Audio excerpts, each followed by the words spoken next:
Skyview's football team makes history. They'll remember this for the rest of their lives. The Storm's bid for gridiron glory. Plus, the Eagles of Hudson's Bay host American Eagles for Veterans Day. And elementary students stand up for each other and against bullying.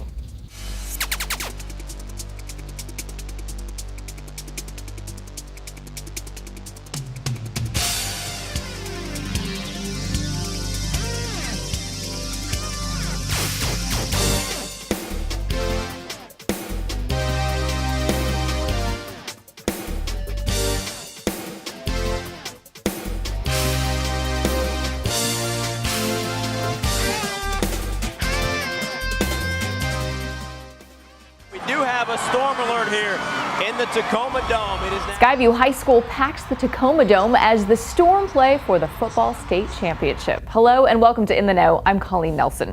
For the first time in school history, Skyview was in position to win a state title. As Chad Young reports, the team battled long and hard to get its chance. And there's Parker Henry, number 42. Again, the bruiser, over 2,100 yards rushing on the ground. Led all of 4A in the state of Washington, 31 touchdowns. But that wasn't the most important number to Parker or his teammates. You know, one of our models is 129, and that's how many miles it is to the Tacoma Dome. And on a cold Saturday night, the Storm arrived at the Dome to compete for the state championship. Both bands, both student sections ready to go here tonight, as you would expect, especially at a Skyview. They've never been here before. To get there, Skyview won the Greater St. Helens League title, then crushed a series of highly ranked opponents in the state playoffs. I think one of the best playoff runs in state history. I mean, when you look at the scores and what we did to a 12-0 team, an 11-0 team.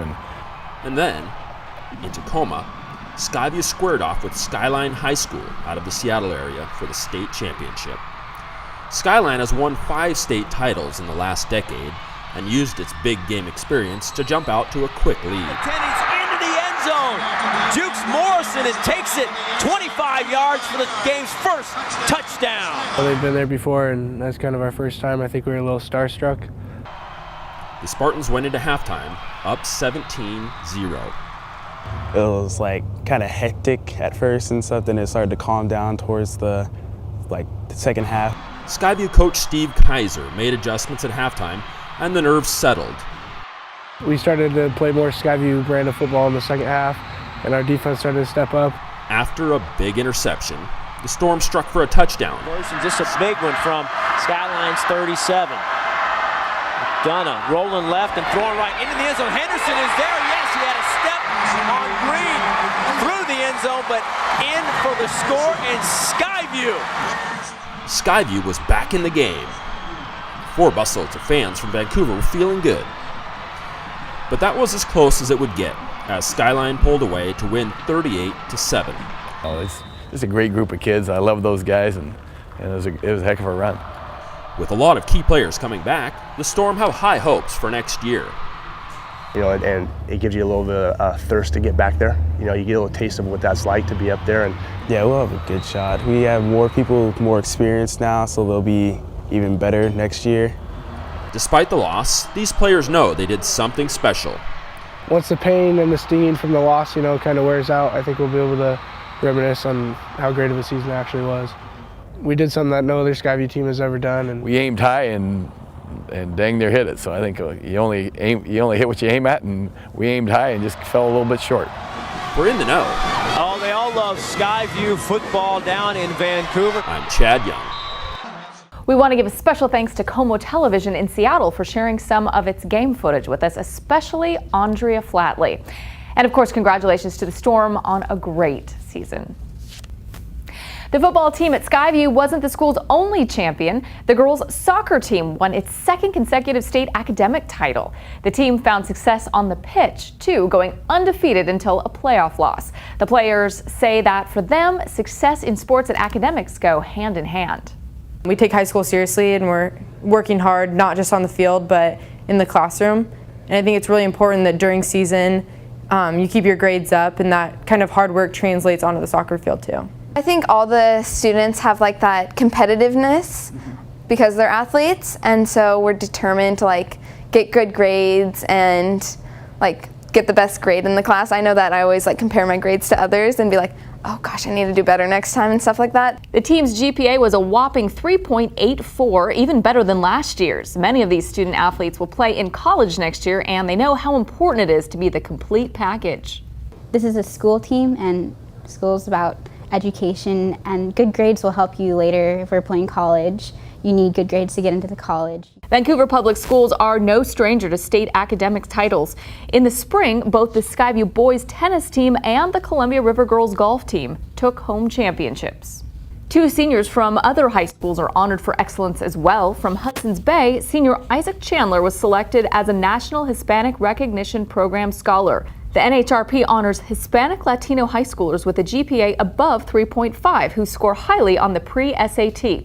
Of the 235,000 students who are eligible, he's one of 5,000 winners. Over at Fort Vancouver High School, Ishel Ramos was selected to attend the 2011 Washington, D.C. Youth Leadership Seminar. It's one of the nation's longest running and most respected Hispanic youth leadership programs. Just 50 students from around the country are selected.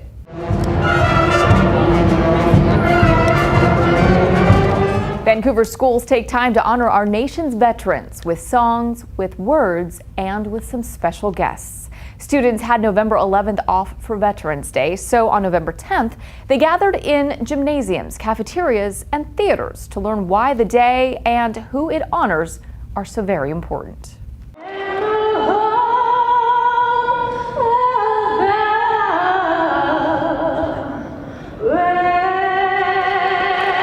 The bleachers at Hudson's Bay High School are packed with students. On stage, local veterans and leaders talk about Veterans Day.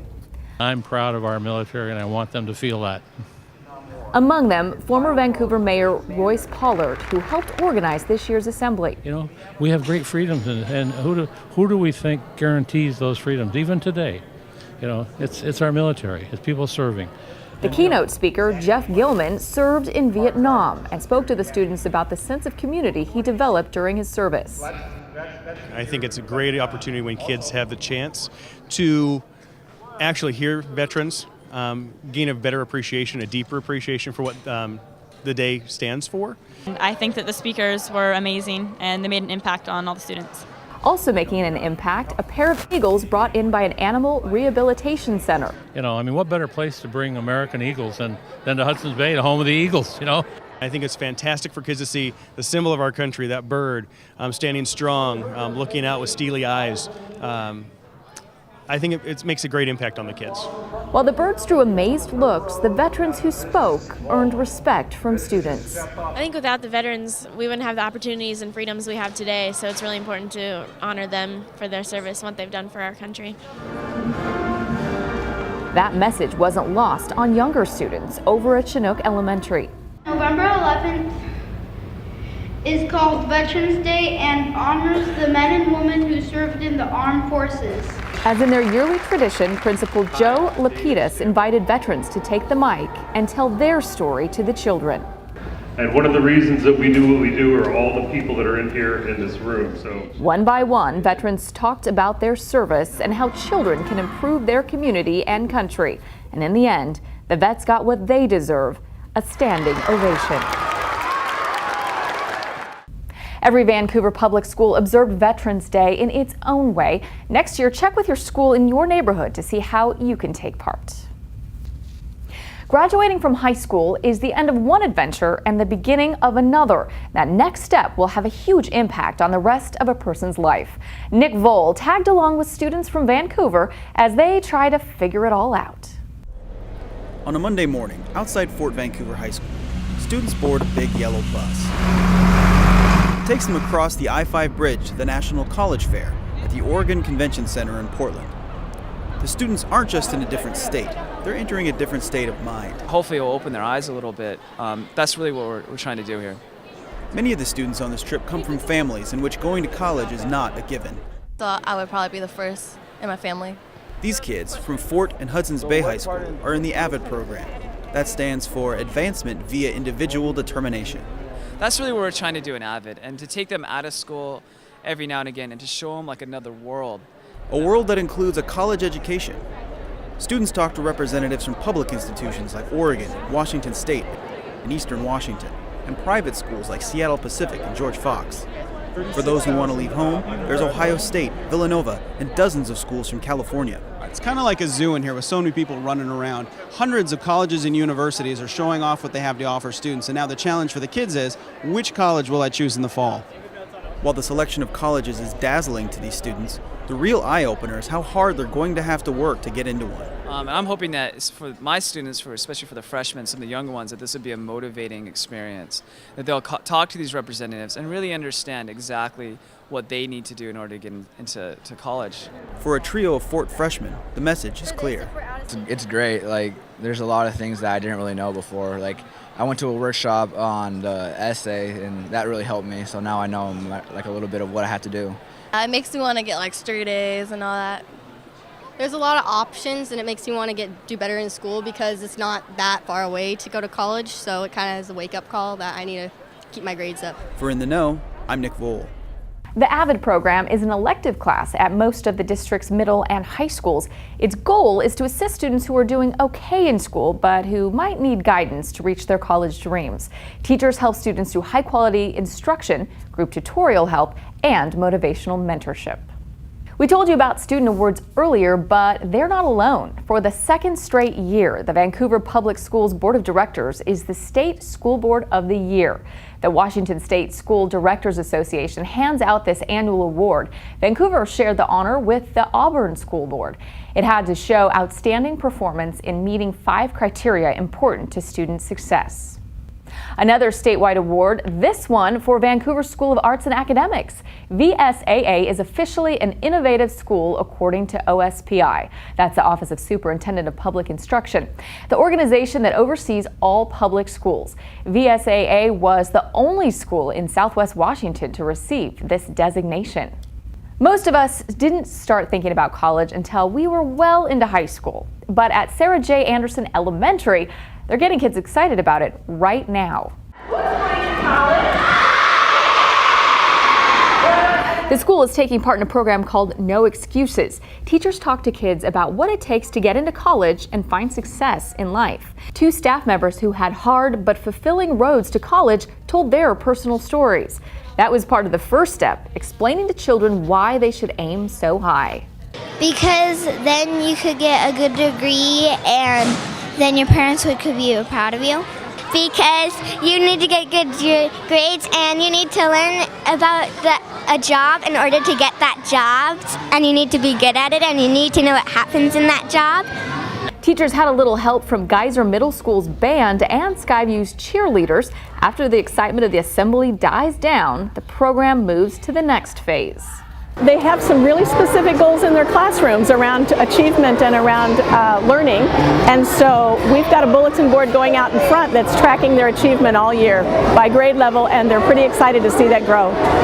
At the beginning of the assembly, the students saw a great video about the importance of college, and if you're watching on Comcast, we'll show that to you right after this episode. Students and staff are standing up to end bullying at school. As Helen Raptis reports, the movement is supported by Vancouver Public Schools administrators, but is really being driven by the kids themselves.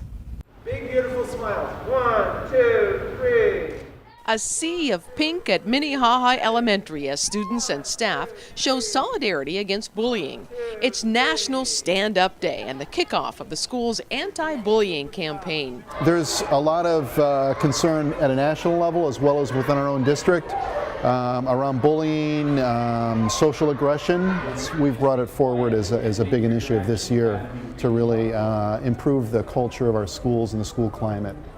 Students spend a free period designing anti-bullying posters and t-shirts, role-playing, and talking about what they need to do when they see bullying at their school. You go enough, and it kind of gives them a signal like, stop, we don't like it. The expectation is that all students, not just the victims, should stand up to a bully. There's no such thing as an innocent bystander. We want people to get involved. The kids are actually stepping up and standing up for each other, telling other kids, hey, we don't do that here. It's a simple message that doesn't need a lot of explaining to kids. If you don't have each other's back, it's just going to get worse, and sometimes people feel really bad and not have confidence, and sometimes it'll get so bad that they won't even come to school. The person might be too shy or they might be scared of the other person that's bullying them. If we don't, the bullies will think it's okay, and they'll just keep going on and on. To prevent bullying from happening in the first place, students learn behaviors that promote a positive school environment. So we have something called the Big Three, which is be safe, be respectful, be responsible. The focus is on rewarding positive interactions. However, schools also use a computer system called Swiss to track incident reports. When students don't meet those expectations, then we have consequences or do reteaching around the problem behavior. As you can see from this swarm of pink-shirted students, kids at Minnehaha are united. Like, it's just better to have your friends help you instead of having to stand up alone. For In the Know, I'm Helen Raptis. The Safe and Supportive Learning Environment Initiative is one of the district's biggest priorities this year. It's implementing the program in the feeder schools to Fort Vancouver High School with plans to expand it in the future. If you're watching on Comcast, stay tuned after this show to hear a song that students at Minnehaha composed and performed on Stand-Up Day. A celebrity chef stops by the Culinary Arts Department at Fort Vancouver High School to give a lesson on healthy cooking. The diabetic chef, Chris Smith, prepared lemon rosemary chicken breasts for a crowd of staff and students. Almost 20 years ago, Chef Smith was diagnosed with type 1 diabetes. Now, he tours around the country to share his story, his recipes, and a lesson he learned along the way. I'd say that probably the most important thing is that we can all be empowered. And I've made it my personal mission to teach everyone how we can incorporate healthy methods of cooking into our lifestyle and make that beneficial for everybody. This lesson was part of Northwest Diabetes Awareness Week. Chef Smith says that 26 million Americans have diabetes, and about a third of them don't even know it yet. Another 80 million, according to Chef Smith, are in a stage of pre-diabetes. He hopes that his message of healthy eating can help cut those numbers down. It's a very quiet gym too, by the way, here at Fort Vancouver High School. We could probably change that here in just a second. As part of Diabetes Awareness Week, Fort hosted KGW Television's Drew Carney for live reports during the morning newscast. Drew interviewed Chef Smith about how to eat healthy. Former Trailblazer Chris Dudley and former Pittsburgh Steeler Kendall Simmons were also on hand. Both suffer from type 1 diabetes and talked about how it affected them as professional athletes. And of course, Fort students enthusiastically cheered them on and even got a workout led by Dudley. And if you love cooking, check out Dave's Kitchen, hosted by Fort Vancouver Culinary Arts instructors Dave Finney and Dave Angel. It's part of the VPS Power Half Hour, which airs on Comcast Channel 28, and it also is on the district's YouTube channel. To learn more and get the diabetic chef's lemon rosemary chicken recipe, go to www.vansd.org/Dave's Kitchen. Schools all over Vancouver hosted parents and other family members for an early Thanksgiving feast. We checked in at Roosevelt Elementary a week before Thanksgiving to see their celebration. Parents sat down to lunch with their children, enjoying turkey, gravy, mashed potatoes, even miniature pumpkin pies. And as you can see, children dressed in colonial and Native American dress as they learned the history behind the holiday. Oh, I actually brought back elementary school days for me too, to be able to do the crafts and put the pilgrim hats on and show them what it was like back in the days. These kinds of days are always exciting for students. They love to have mom and dad come in to share a piece of their school experience. And that just about does it for us. Thank you so much for joining us. I'm Coleen Nelson, and we'll see you next time on In the Know.